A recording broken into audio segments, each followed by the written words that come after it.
ఈరోజు వాక్యము యోహాను సువార్త 10వ అధ్యాయము 7వ వచనం. కాబట్టి యేసు మరలా వారితో ఇట్లనెను, గొర్రెలు పోవు ద్వారం నేనే.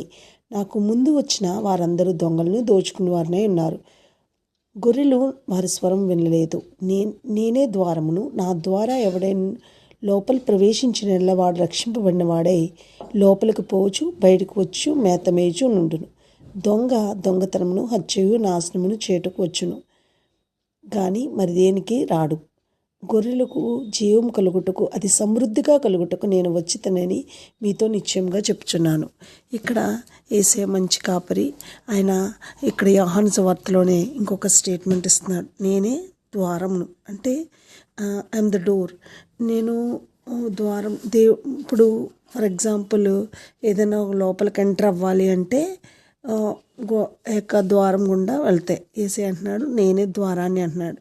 ఇప్పుడు మనం హృదయం అనే ద్వారం దగ్గర మనం యేసయ్యని పెట్టుకుంటే అది ఏదో లోపలికి వెళ్ళాలన్నా ఆయన విత్ పర్మిషన్తోనే, ఆయన వినికిడిలోనే వెళ్తుంది. కాబట్టి నా ద్వారా లోపలికి వచ్చిన వాడు రక్షింపబడును అని 9వ వచనంలో తెలియబడింది.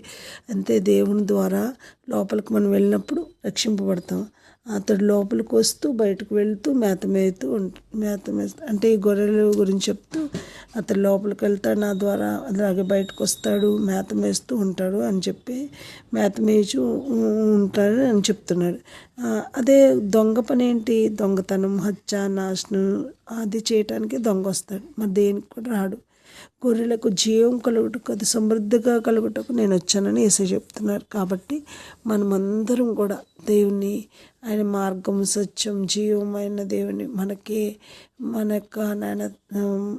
యొక్క హృదయానికి ద్వారంగా ఉండమని ఆహ్వానించాలి. అనారోగ్యంగా ఉన్న వారిని గురించి, ఏదైనా బాధలో ఉన్న వారి గురించి మనము వాళ్ళ గురించి ప్రార్థన చేస్తున్నప్పుడు, వారే ఒకరికి ధైర్యం చెప్తున్నప్పుడు దేవుణ్ణి ద్వారంగా చేసుకోండి.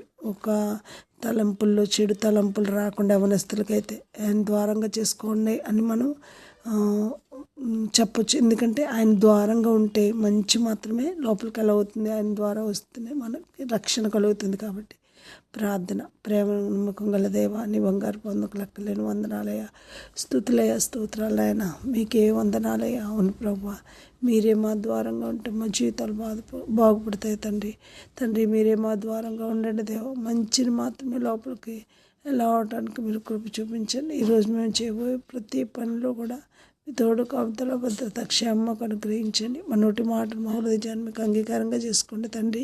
అనారోగ్యంగా ఉన్నట్టు స్వస్థపరచండి. ఎగ్జామ్స్ రాస్తున్న బిడ్డలకు మీరు తోడేయండి, నడిపించండి దేవా. అయ్యా, అనారోగ్యంగా ఉన్నట్టు స్వస్థపరచండి ప్రభా.